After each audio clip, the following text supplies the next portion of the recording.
3, 2, 1.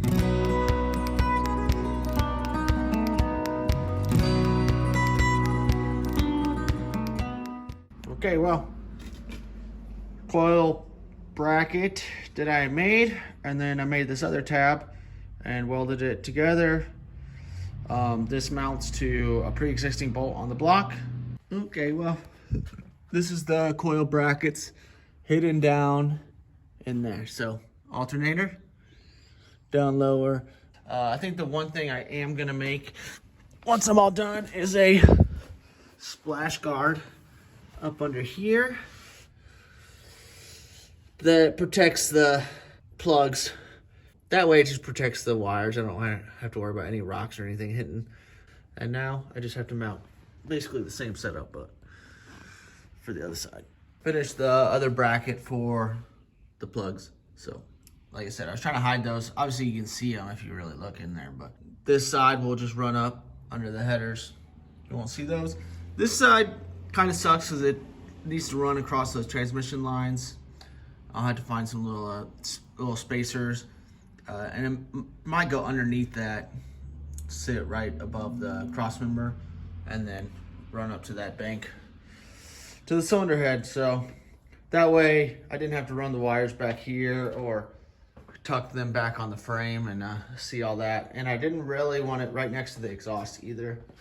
And the driver's side would have been really close because of the pedals and the steering box and everything. So those are tucked in there. All right, back under the truck.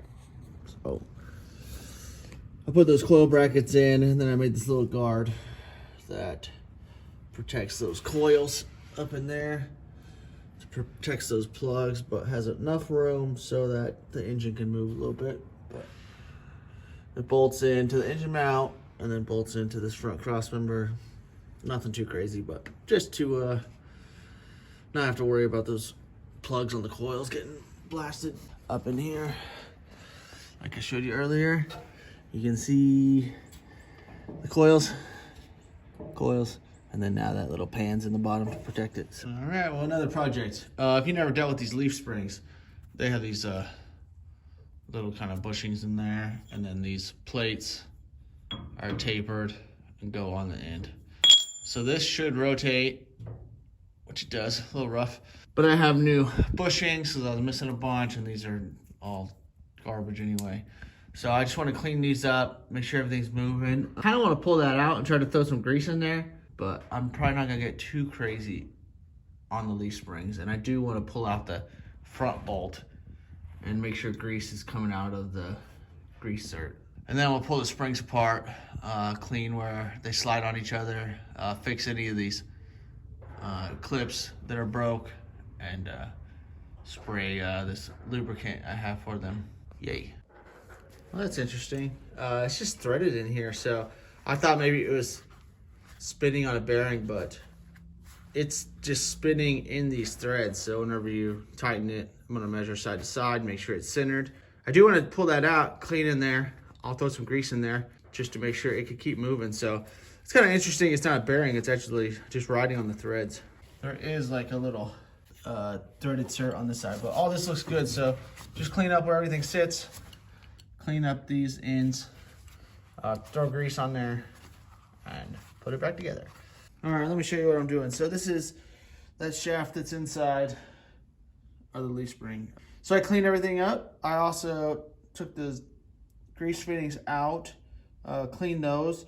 But anytime you reuse any of this old stuff, you should try to clean all that old grease out because it's usually pretty dried up in there, and you want to make sure that whenever you push grease in later, you know it's coming out. So sometimes that's hard to tell, but so I cleaned everything. So now grease is coming out. There's holes on both sides, so grease comes out. So I'm obviously gonna lube that up before I put it back in, but that's a good sign that it's not clogged up. Like you can see, everything looks good. This is one of those projects where the truck keeps you in check. I was excited because this leaf spring bushing went great. Everything moves easy by hand.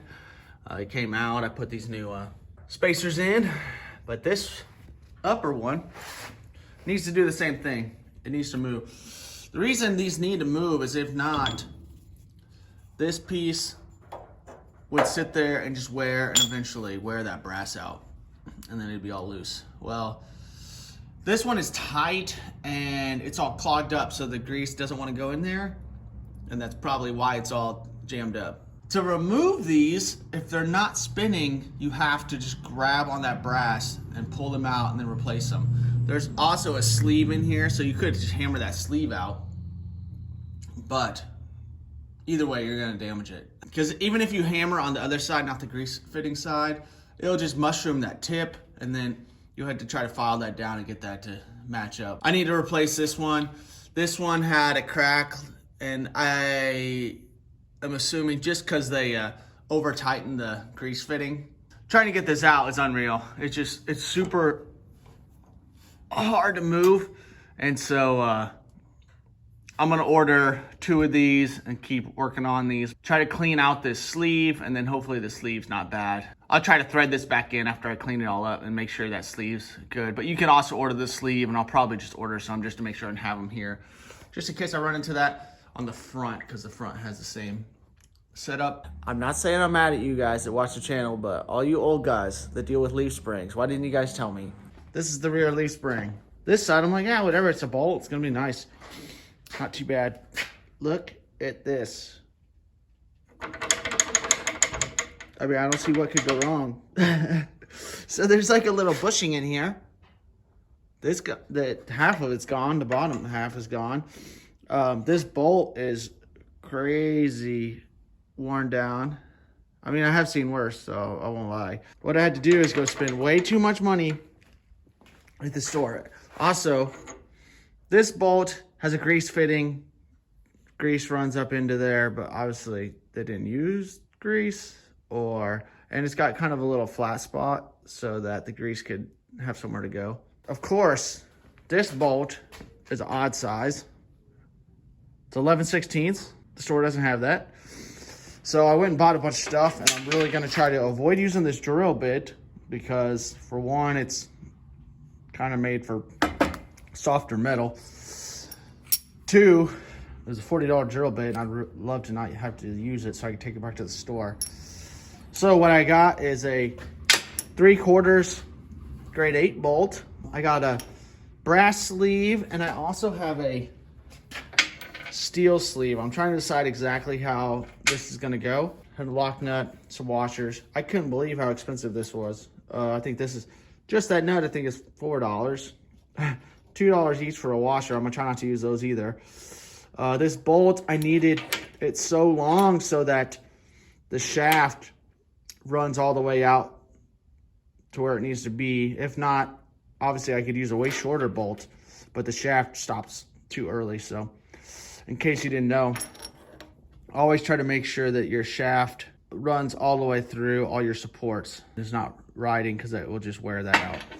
And then this stuff will happen. The proper way would be to use this brass bushings, but I like the idea of the steel just to not wear this out. Also, I don't know how I'm gonna open this hole up. First, I'm gonna try to knock this brass chunk out, because obviously I don't need it. Drilling through that, especially that spring steel, is horrible. When I drilled out the bumper supports, it was miserable. It destroys my drill bit. And I might even have to do this again, maybe 4 times. So we'll see how this goes. So if I can knock that out, maybe ream that hole out so it is straight.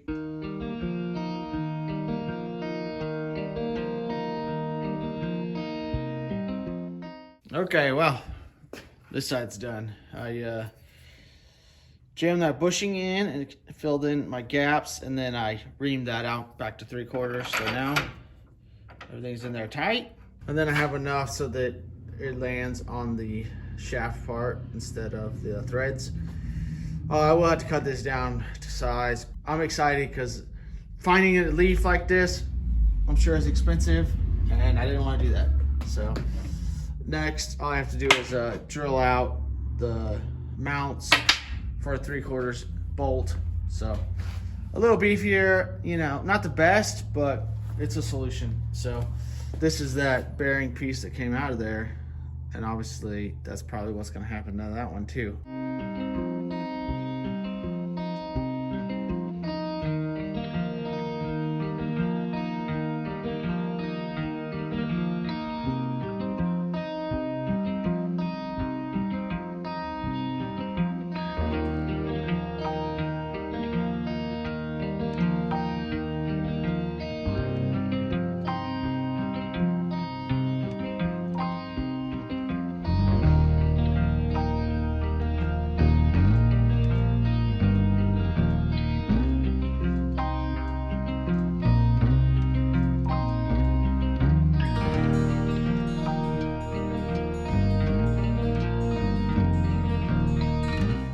All right, well, working on these leaf springs.